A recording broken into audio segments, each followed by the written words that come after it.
Hello and welcome to another standard video here in the Foundations metagame. Today we're trying out an Elf deck, splashing red and white just for one card. Voya, Jaws of the Conclave, I think is worth including as a 5-mana 5/5, Vigilance, Trample, and Ward 3. And whenever Voya attacks, we get to put X plus +1 counters on each creature we control, where X is the number of elves we control, and we also get to draw a card as we'll control one wolf. Voya, an excellent way to close out games for the Elf deck, and with a built-in protection from Ward, it's not very easy for opposing decks to remove unless they happen to have some sort of board wipe. So Voya is why we're splashing white and red, and then the rest of the deck includes lots of exciting additions from Foundations, mainly the turn 1 Lenor Elves into a turn 2 Elvish Archdruid start is what Dreams are made out of, as we get to now tap the Archdruid to add a green for each elf we control, so that's a great way to empty out our hand, as well as giving other elves we control +1/+1. We get to make some elf tokens with Dwinen's Elite, entering, making an elf, assuming we have another elf in play. Then Loam Speaker, another way to generate additional mana, as well as maybe fixing our colors to cast Voya if we have it, and then can technically also turn lands into 3/3 elementals, but doesn't come up very often. And then a Leafcrown Visionary is important for card advantage, another Lord pumping up our elves, but then whenever we cast an elf we can pay a green if we do draw a card, so very good in combination with the Elvish Archdruid. And then we've got 2 copies of Gwenna, which is particularly good alongside Voya, as we can play Gwenna potentially even on turn 2 of the Lenor Elves, and then on the following turn play Voya and immediately untap Gwenna, putting counters on it, so it can maybe tap for mana once again. And then Imperious Perfect, another Lord giving our elves +1/+1, can also pay a green, tap it to make another 1/1 elf token to help us go wide and get the most out of our Archdruids and Voya.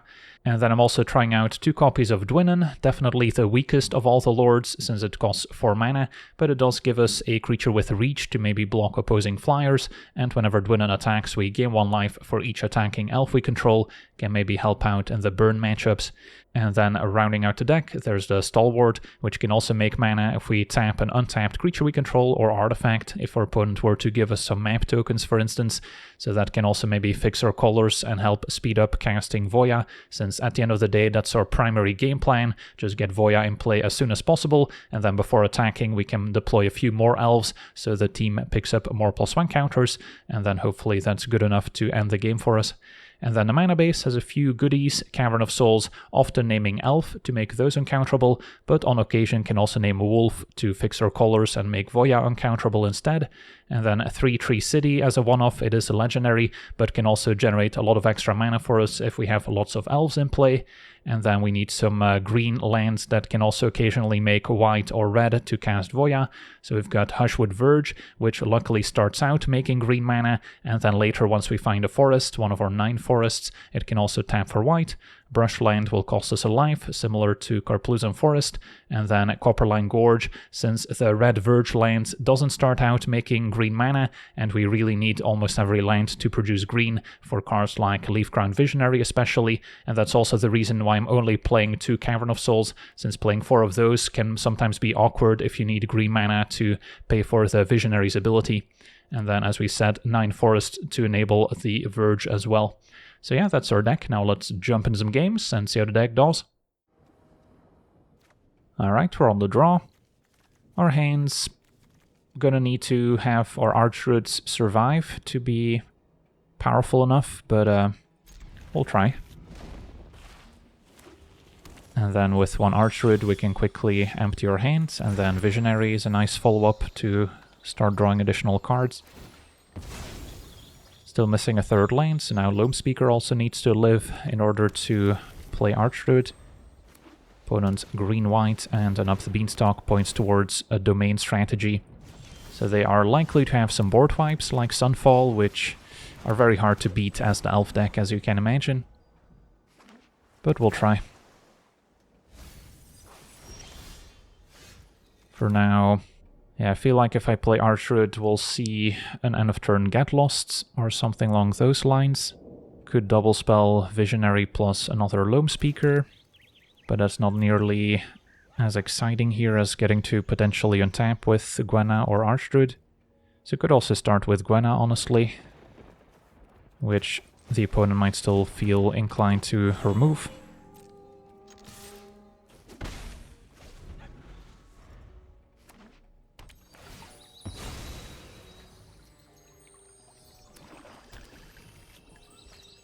can be an Overlord making tokens. Alright. So they are kind of inviting us to start overextending into a potential board wipe. I basically want to be able to play Visionary and draw a lot of cards in the same turn. So I don't want to deploy it if I'm only drawing like one card off of it.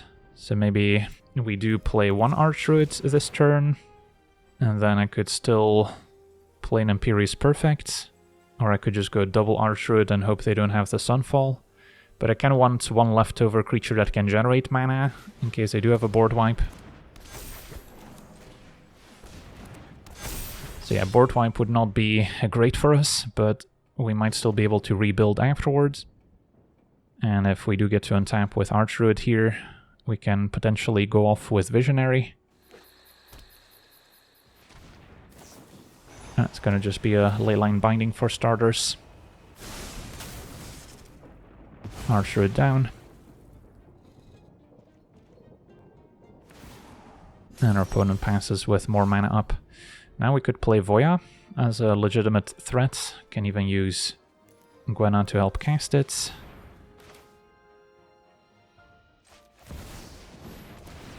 That's gonna untap again.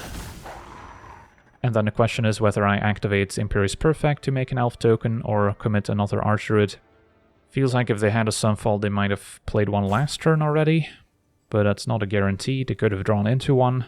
So yeah, tough call. Although the longer the game goes, the more likely they are to eventually draw into one. So I guess it's time to go for it.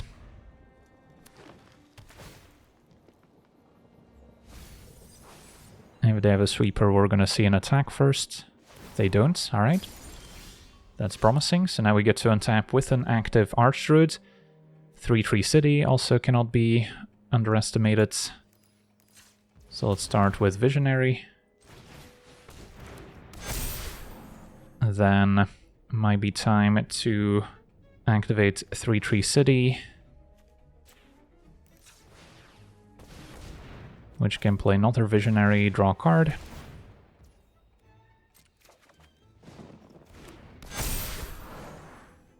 And then Loam Speaker, draw 2 cards.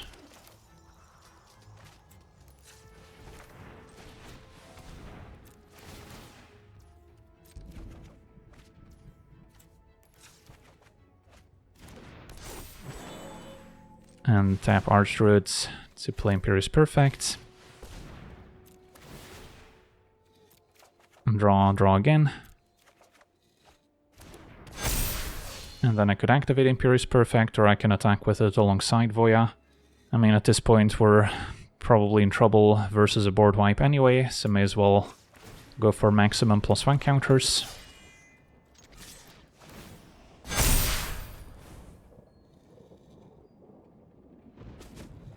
Opponent falls to 5. And it's going to be an Atraxa. That's not going to be nearly good enough. Alright, so we got lucky to dodge a sweeper. There is the Sunfall. But yeah, we gave our opponent 1 turn to cast it if they had it. Felt like they maybe didn't, since they just used spot removal. And that kind of opened up the window of opportunity to empty our hand. And then, luckily for us, they didn't have the right interaction at the right time. Awesome, on to the next one. Okay, we're on the play with the turn 1 elves into Archdruid start, so sign me up. Don't have the most exciting follow-up afterwards, but that can quickly change, Voya being a prime example. So up against Oculus deck.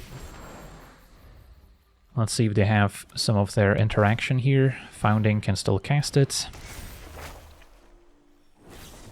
Soul Partition, alright, that's too bad. So we don't quite get to curve out the way we had hoped.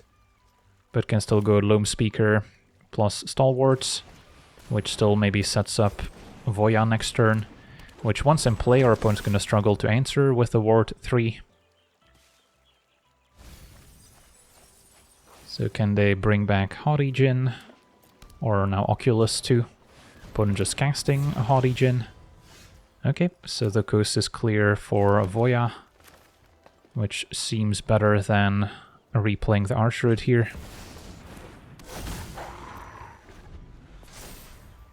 So they won't be able to pay the ward.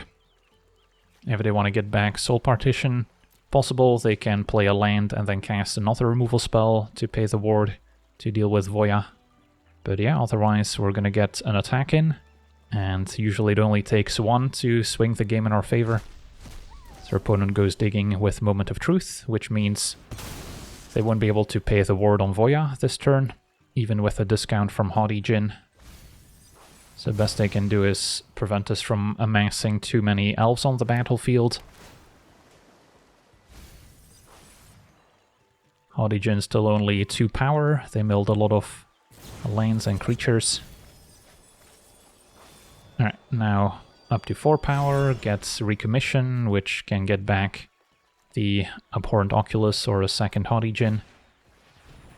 So our opponent's going to try and win the game in the air, but it's probably going to take them another turn, although Oculus does technically line up against Voya, although once we get those +1 counters, that's no longer the case. So, yeah. If I go Elite plus Imperious Perfect here, that seems good. Just maximize number of elves. And then attack all out, since we'll get to pump the other elves as well. So our opponent's got to chump at least with a face down card. And then our hope is that they cannot deal 16 damage in the air, but it's not impossible.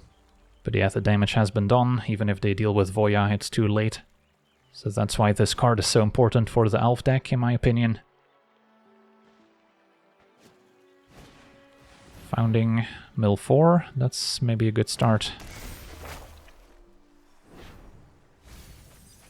And they milled 2 more spells, so they need 3 more for Haughty Djinn to be lethal. Soul Partition, alright. If they have another mill effect or cantrip here, we could die. Recommission, that's fine.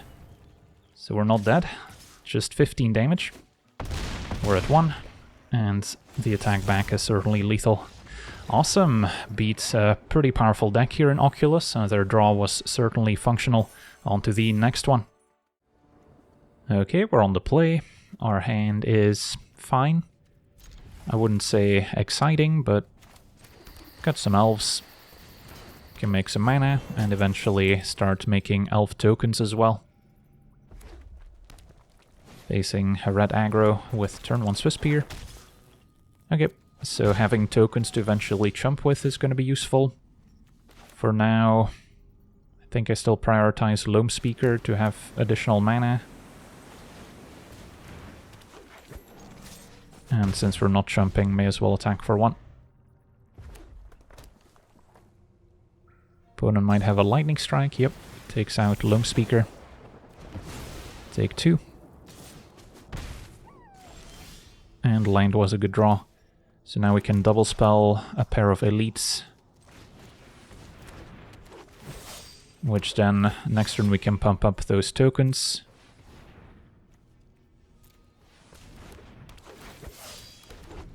So we can start turning the corner. Opponents play the Challenger. 1 mana left. So yeah, if they have any sort of pump spell or monstrous rage especially, it's going to be tricky to line up favorable blocks.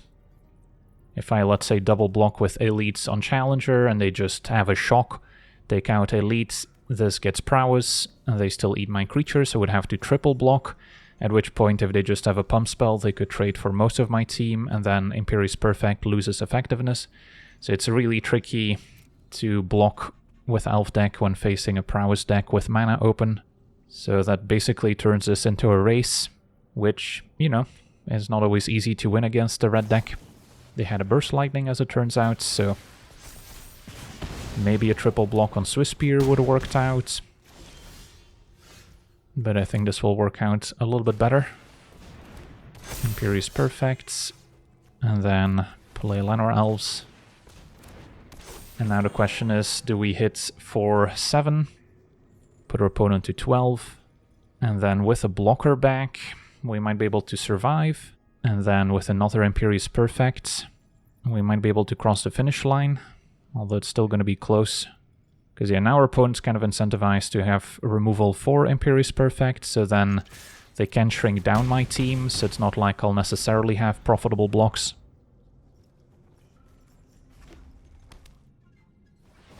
But next turn we could also hit the brakes and start activating Imperious Perfect instead. Alright, Manifold Mouse for double strike or trample. So now the fear is them also having a Monstrous Rage for trample. Another Manifold Mouse. And just a challenger attacking. So yeah, if they have Monstrous Rage, that's plus 4 power. So that would be 12 total, so I have to block if I want to survive. Although, if they had it, then I imagine Swiss Spear also would have attacked. And then they would have had guaranteed lethal. So now I'm thinking they don't have Monstrous Rage. Because yeah, just double checking the math, Monstrous Rage would be plus 4 thanks to Prowess. So that's 12 trample, plus 2 more. So yeah, they had lethal if they had Monstrous Rage in hand. So how else do we lose? Maybe a pump spell that doesn't give trample. But yeah, I think I can take it now. Because if they just have a burn spell for Imperious Perfect... Alright, never mind. Opponent had Monstrous Rage, so they kind of left lethal on the board. But we still died. On to the next one. Okay, we're on the play. Our hand seems functional. Start with Visionary, and then we can choose between Archdruid or maybe Elite, pay a mana to draw. And opponent on a Fairies deck, or could be a Cauldron combo deck as well. So no need to show them Cavern of Souls.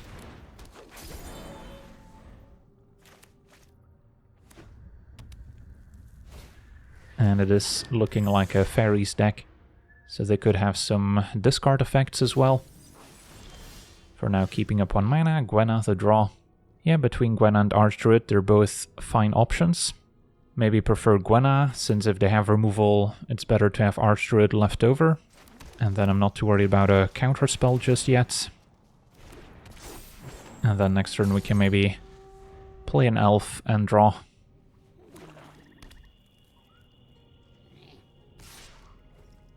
Take one of Dream Thief. Opponent maybe has a Kaito they can ninjutsu.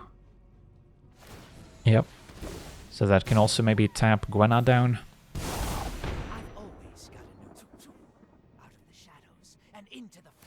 If we scroll down, there's a -2 ability. Alright, so now if I play Archdruid, we can pump Visionary to finish off Kaito at least. 4 mana Dwinnen also quite strong here. But I kind of like the idea of Archdruid's draw a card and then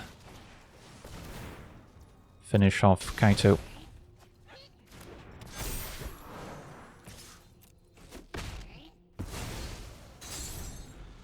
Fine. I'll make a new plan. Opponent lets us on tap. Alright, might be time for Cavern naming Elf. Start with Dwinnen. Or we could play the Elite first, just so we have more Elves for Archdruid. And then I'm not going to use Cavern yet.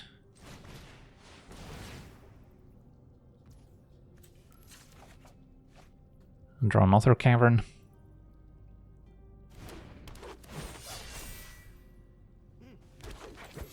And then now we can make 5 mana.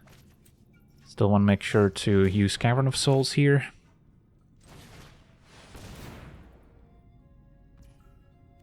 Not sure if our opponent's deck is packing any board wipes. Potentially a reason to hold back.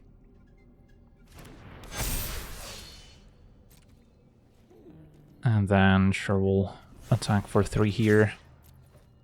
They might have some other fairies they can flash in. Prankster finds a Go for the Throat, which Could have potentially prevented a bit of card draw here. And they're gonna take out Dwynn because Reach is too scary. Okay, so next turn we can just play another one.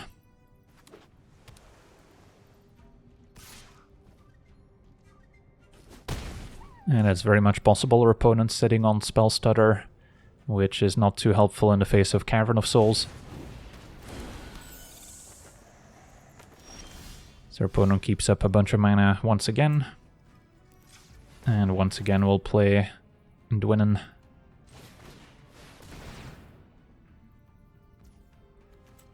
Now we have Gwenna available once again too.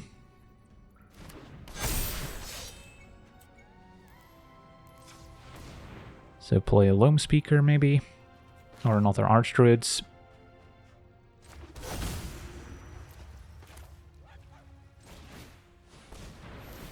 And then we can pay the 1.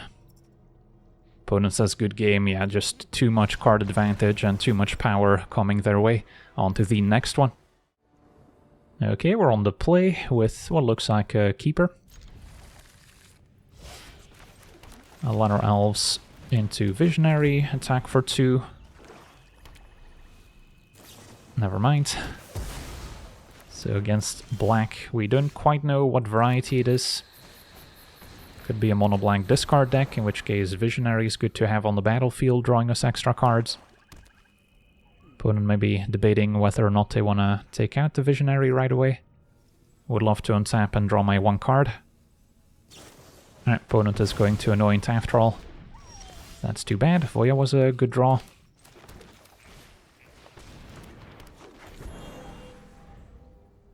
Although, now if we play Dwynn, we don't have the leftover mana, and Liliana is kind of the worst case scenario here. No more distractions. Answering Visionary, and then next turn forcing us to discard as well.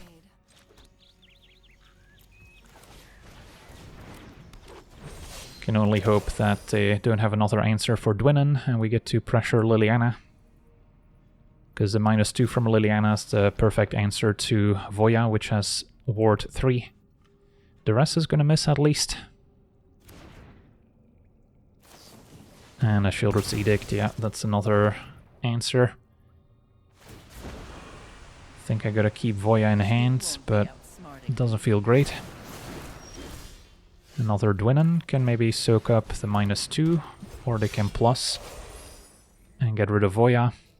But then Dwynn can maybe finish off Liliana.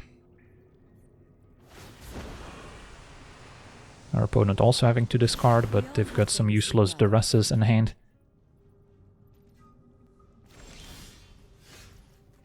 Alright, any reason to play Imperious Perfect before attacking? I guess it doesn't make a difference since we're gonna play it out regardless. Alright, opponent had another Edict. And then now Liliana can -2. And they'll still have a Planeswalker in play. We're top decking. If we top deck Dwynn's Elite, and we don't have an Elf in play to make a token, and now Unholy Annex will draw them additional cards. So this game seems mostly over. Cut down our Archdruid. Yeah, the mono-black matchup has not seemed great. Just a combination of cheap removal. Liliana particularly too, if it's backed up by a bunch of cutdowns, is very effective at answering Voya and making us discard. Because once Voya's in play, mono-black can sometimes struggle to answer it if we've got some sacrifice fodder. But if you never get to play it in the first place, the ward doesn't matter. Opponent seems to be stuck on 3 lands, so there's hope that they die to their own Annex somehow.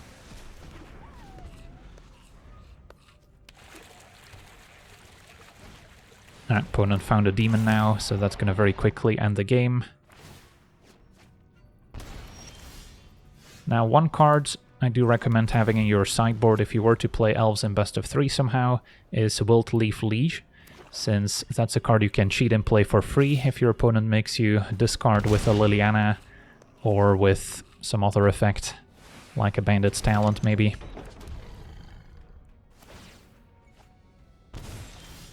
And that's another land. GG's. Take 12 in the air. And that'll do it.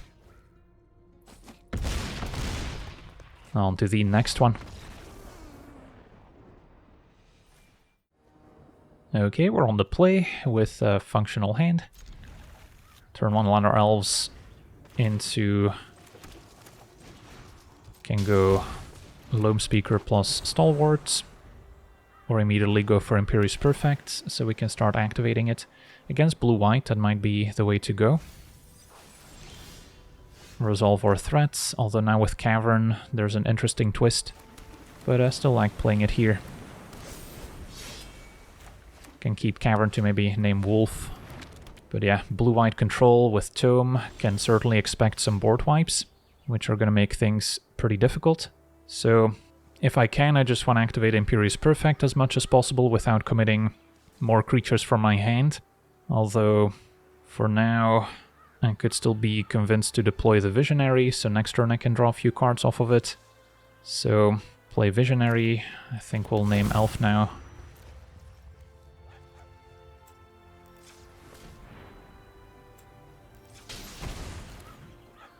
And then I can activate Imperious Perfect and attack for 3.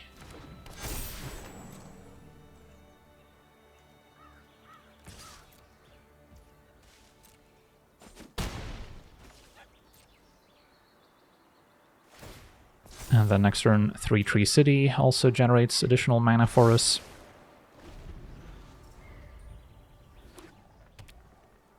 Important not to activate Perfect in our turn in case our opponent had something like Temporary Lockdown. Then we would still be able to activate end of turn to keep the token around. Opponent's gonna get lost a Visionary, so we don't get to draw, but we did get 2 map tokens at least. Okay, so maybe time to go exploring, and then take it from there. Could also play Stalwarts, and then 3/3 City nets us a mana. Sure.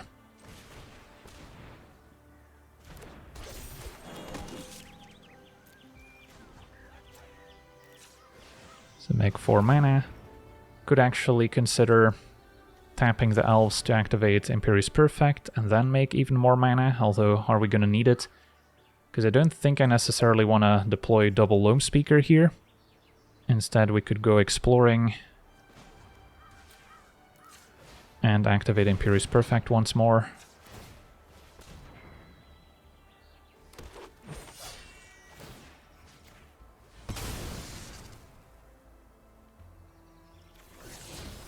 Draw lands.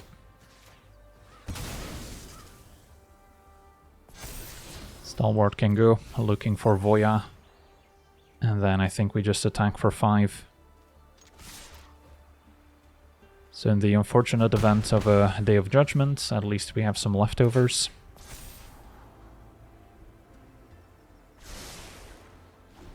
Opponent kept on top again.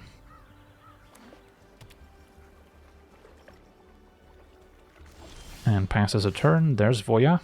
Cannot make it uncounterable, since Cavern is naming Elf. So it's an interesting spot here. Next turn it could easily have a Sunfall instead, to wipe the board, so then Voya is a decent follow-up. So maybe this turn I just attack all out, and then plan to activate Imperious Perfect. 7, 8, 9, 10, 11. Yeah, it wouldn't quite be lethal even if we attack all out. So may as well make an extra token in case this game goes differently somehow. Yeah, what this deck is lacking is some way to put a ton of creatures in play at instant speed, so we can recover from a board wipe more easily. Opponent gets to draw, so they did have a counterspell which would have answered Voya. But we're about to probably lose our mana advantage from 3/3 City. And then the large incubator token's also gonna be a good blocker. But no, I guess our opponent did not find a board wipe after all. Sweet, on to the next one. Okay, we're on the play. We have a promising hand. If we can keep the elves alive and the Stalwart, we can maybe ramp out Voya and take it from there.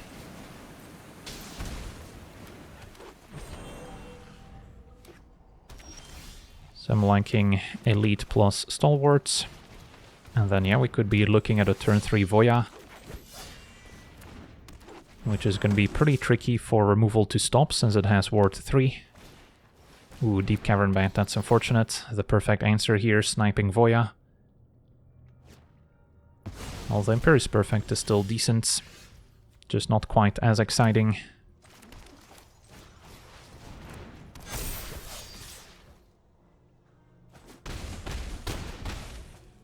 And there's no way we're getting Voya back since our deck is not running removal. So just need to top deck another one, and wow, opponent concedes anyway, just too far behind on board. I'll take it. On to the next one. Okay, we're on the draw. Missing some colored mana to cast Voya, but we'll be busy with other spells in the meantime. A red-white Bolt Wave, so the burn deck, and another Voya, probably your worst top deck here. The elves unlikely to survive, but our opponent needs to decide how many burn spells want to go face versus how many target our creatures. But yeah, Llanowar Elves a little too scary. Loam Speaker is a good pickup. Now we just want to draw land next turn.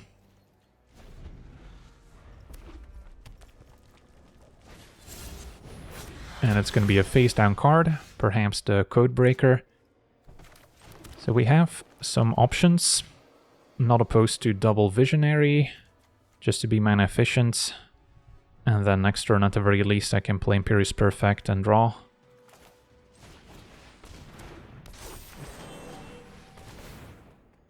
This just uses up the most mana. So Codebreaker has 2 instants and sorceries in the graveyard. Now a Slick Shot. Yeah, blocking's gonna be tricky in the face of instant speed removal, so I'll have to take it. And we might still see removal on one of the Visionaries.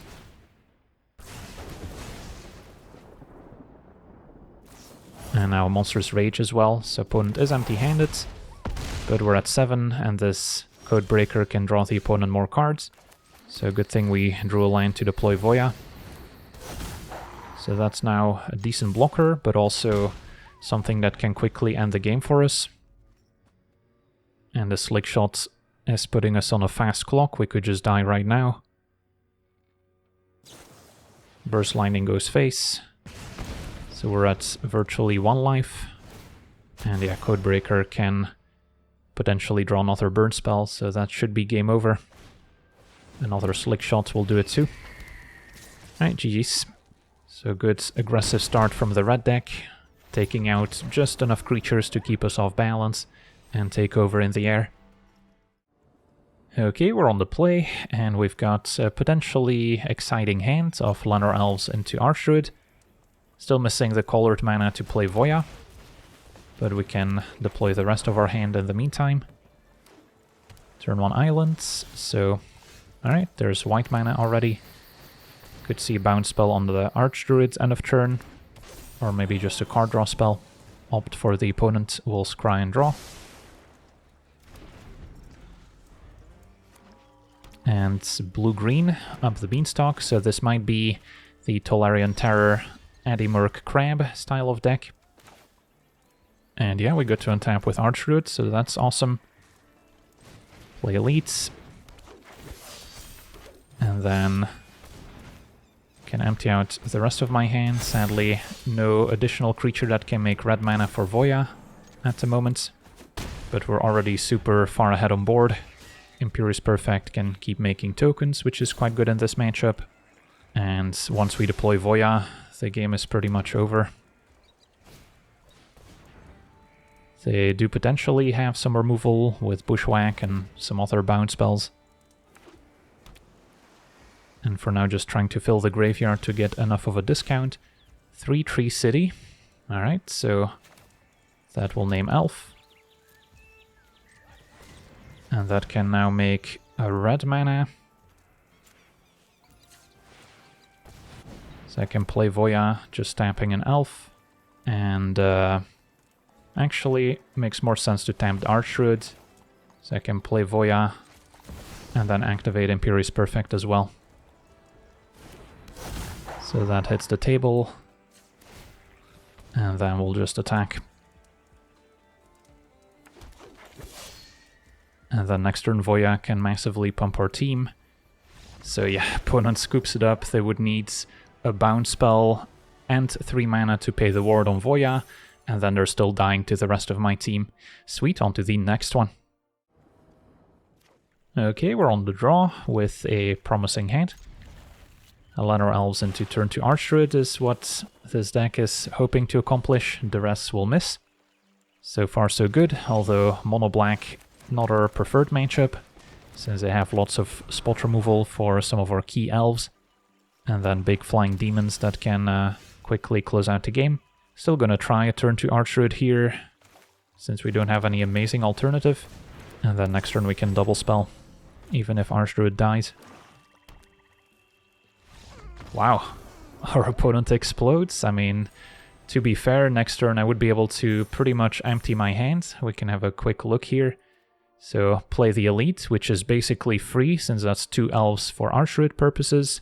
Then I can play a Loam Speaker before tapping Archdruid, which at that point has 5 elves on the battlefield, so that's still enough to deploy either Dwynnen or Imperious Perfect, so we would have 1 card left, and potentially with more elves coming up, we can deploy those as well. Sweet, on to the next one. Okay, we're on the draw. Our hand seems functional, just lots of mana creatures to try and get Voya in play early. Facing Hedge Maze, so Omniscience in the graveyard, so it's a combo deck. This can name Elf, save myself a bit of damage, although in this matchup it may not matter. But we've got enough color fixing for Voya between the Loam Speakers and the Stalwart. Char the Course to draw and discard. So this might be a Squirming Emergence graveyard deck. And yeah, we're hoping to draw more lands. Should have attacked for 1, not sure why I didn't. And Founding can start milling.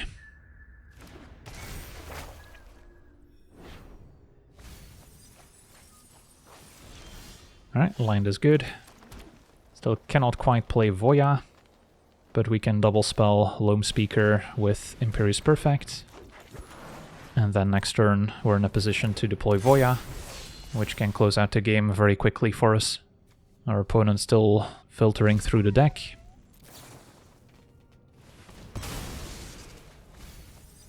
Mills more Omniscience and Squirming Emergence. So they need a couple more permanents for Emergence to get back Omniscience. And in the meantime, Voya probably better off just activating Imperious Perfect. Now, if our opponent's got the Sweeper for 4 mana, that's going to be painful. But there's not a whole lot I can do about it. So I think it's still Voya, and then pass a turn, hoping they don't have the board wipe.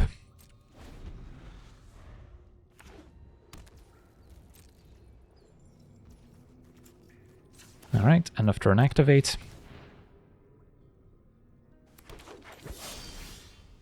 And possible they have a bounce spell for Voya before I get a chance to attack. In which case I might want to leave mana available to play its second main. Alternatively, we can just play Dwynnen, which can further pump the team. And then I can maybe win without Voya. And then I think I'm better off attacking with Imperious Perfect as opposed to making a token with it. Now I suppose they could have Ether Eyes bouncing all attacking creatures, which would have been a great reason not to attack with the Imperious Perfect, but luckily for us they did not, and our opponent explodes. Sweet, I get to rank up here as well. So yeah, it's not a particularly easy time playing the Elf deck on the current ranked ladder. There's plenty of opposing decks with board wipes, and then some of the most popular decks like Mono Black and Mono Red are also not great matchups for the Elf deck. So all that taken into account, you do still have games where you just get to curve turn 1 Lanner Elves into turn 2 Archdruid, the opponent doesn't have an answer, and you get to just empty your hand and easily win the game. So you do get some of those games as well, and then hopefully I get to showcase the power of Voya in the Elf archetype, so definitely worth including. So yeah, that's going to do it for today's gameplay. Want to thank you for watching, hope you enjoyed, and as always, have a nice day.